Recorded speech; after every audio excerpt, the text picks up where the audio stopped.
March is National Nutrition Month. The theme this year is Beyond the Table. Week one's focus is Stay Nourished on any budget.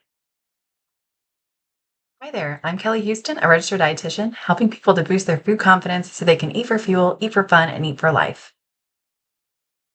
What comes to mind when you hear about eating on a budget? The first thought, aside from the inflation of grocery prices and shrinkflation of grocery packaging, that crosses my mind is Dave Ramsey saying rice and beans, beans and rice, day in, day out as a budget friendly meal for people prioritizing debt paydown. Well, that would likely be a low cost option. There are other factors we should consider. With that statement, his intent is that people are only eating that way for a certain period of time. Sure, it could be several months, up to a couple years, but there is still an end date in sight. When we think of nourishing ourselves and our families on a budget, we want to probably consider something a bit more sustainable for the long term. A big factor with controlling grocery costs is learning to minimize food waste. We don't want to be just throwing our money in the trash each week when we haven't eaten what we've bought. For my family, that's meant meal planning for the week, so we buy from our list and we know when we're planning to utilize the things that we bought.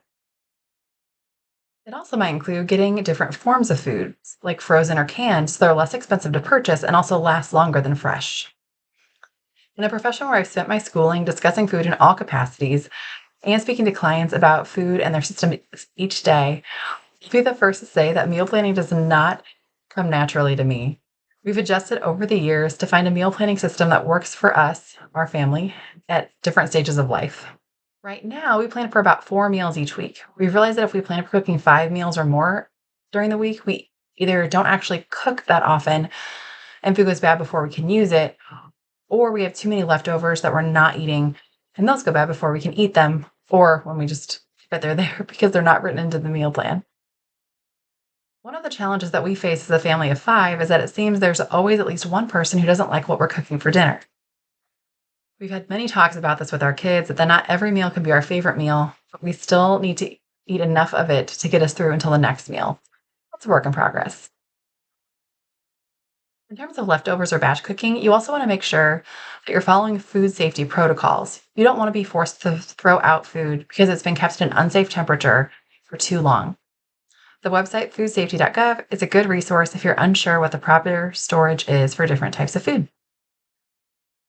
Finally, with prices so high lately, if you're doing so many of these things to cut costs and it's still a challenge, consider looking into if you qualify for assistance programs like SNAP or WIC.